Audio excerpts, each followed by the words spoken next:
امام حسین رضی اللہ عنہ جب سالبہ پہنچے تو آپ رضی اللہ عنہ نے کوفہ کی جانب سے ایک گھڑ سوار کو آتے دیکھا۔ آپ رضی اللہ عنہ نے اسے روک کر کوفہ کے حالات دریافت کیے تو اس نے عرض کیا کہ ابن زیاد کو کوفہ کا گورنر مقرر کیا گیا ہے۔ اس نے یزید کے مخالفین پر کوفہ کی سرزمین کو تنگ کر دیا۔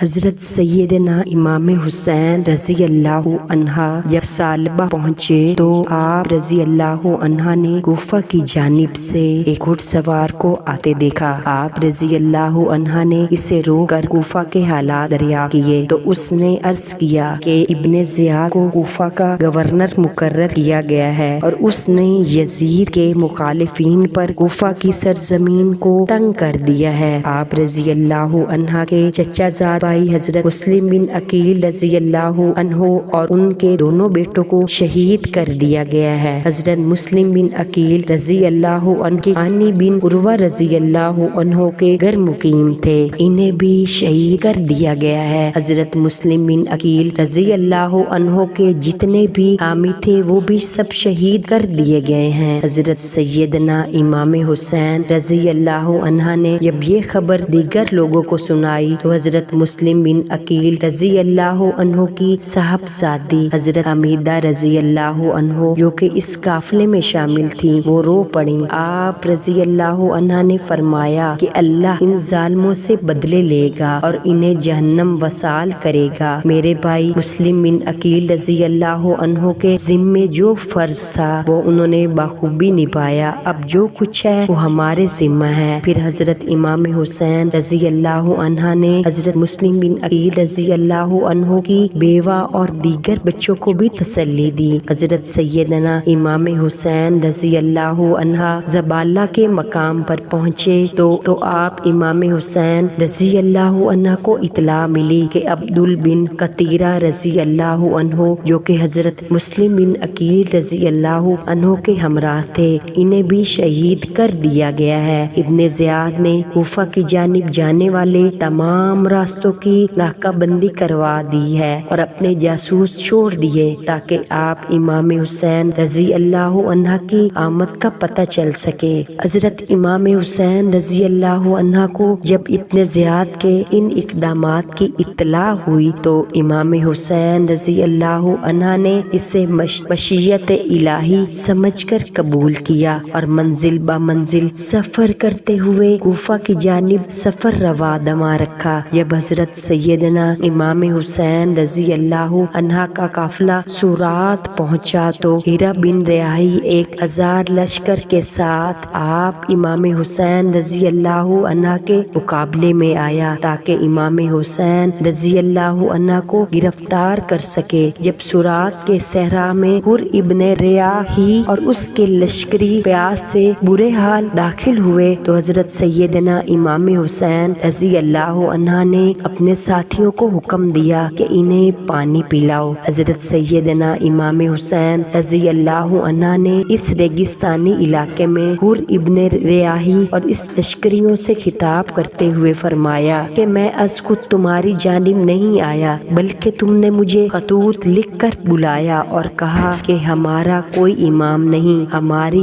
رہنمائی فرمائیں۔ اب جب میں آ گیا تو تمہیں میرا آنا ناگوار گزرا ہے، میں اپنی منزل کی جانب واپس لوٹ جاتا ہوں۔ حضرت سیدنا امام حسین رضی اللہ عنہ کی اس تقریر کو سن کر حر ابن ریاحی اور اس کے لشکر نے کوئی جواب نہ دیا۔ پھر آپ امام حسین رضی اللہ عنہ نے نماز کی امامت فرمائی۔ حر ابن ریاحی اور اس کے لشکریوں نے نماز ادا کی۔ نماز سے فراغت کے بعد آپ رضی اللہ عنہ اپنے خیمے میں تشریف لے گئے اور حر ابن ریاحی کا لشکر اپنے خیموں میں لوٹ گیا۔ پھر نماز عصر کا وقت ہوا اور اذان عصر کے بعد حر ابن ریاحی کے لشکر نے ایک مرتبہ پھر آپ رضی اللہ عنہ کی امامت میں نماز عصر ادا کی۔ نماز کے بعد حضرت سیدنا امام حسین رضی اللہ عنہ نے ذیل اے لوگو اگر تمہیں اللہ کا کچھ خوف ہے تو پھر حق کو پہچانو،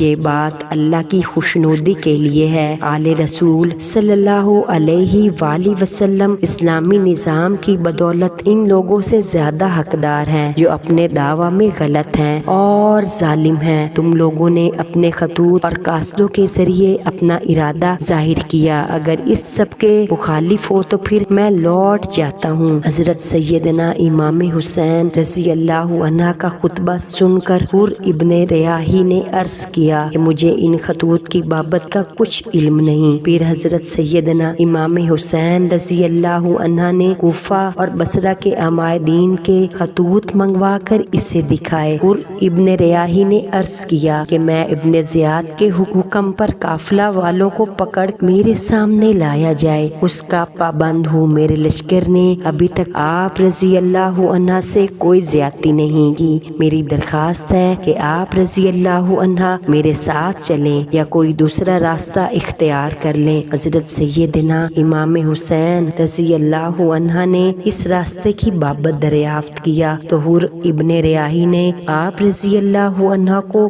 شام کے راستے پر ڈال دیا۔ حضرت سیدنا امام حسین رضی اللہ عنہ سورات جو کہ قادسیہ کے نزدیک تھا وہاں سے کوفہ نزدیک تھا کی بجائے کربلا کی جانب چل دیے جہاں سے کوفہ کا قافلہ قدرے دور تھا۔ حضرت سیدنا امام حسین رضی اللہ عنہ کا یہ قافلہ سفر کرتا ہوئے منزل در منزل نینوا پہنچا۔ نینوا دریائے فرات کے کنارے آباد ہے۔ حضرت سیدنا امام حسین رضی اللہ عنہ کو مجبور کیا گیا کہ وہ دریائے فرات سے قدرے دور کربلا کے لک و دک صحرا میں قیام پذیر ہوں۔ حضرت سیدنا امام حسین رضی اللہ عنہ اور دیگر قافلے والے کربلا کے میدان میں خیمہ زن ہوئے جہاں دریائے فرات اور ان کے درمیان ایک پہاڑ حائل تھا۔ مجھے امید ہے کہ آج کی ویڈیو آپ کو پسند آئے گی۔ اگلی ویڈیو میں آپ کے ساتھ حر کے لشکر کی آمد کا واقعہ شیئر کیا جائے گا اور حر کی جانثاری کے متعلق تمام واقعہ شیئر کیا جائے گا، تو ہمارے ساتھ جڑے رہیں تاکہ ہم آپ کو اچھی ویڈیوز دیتی رہیں۔ تو مجھے دعاؤں میں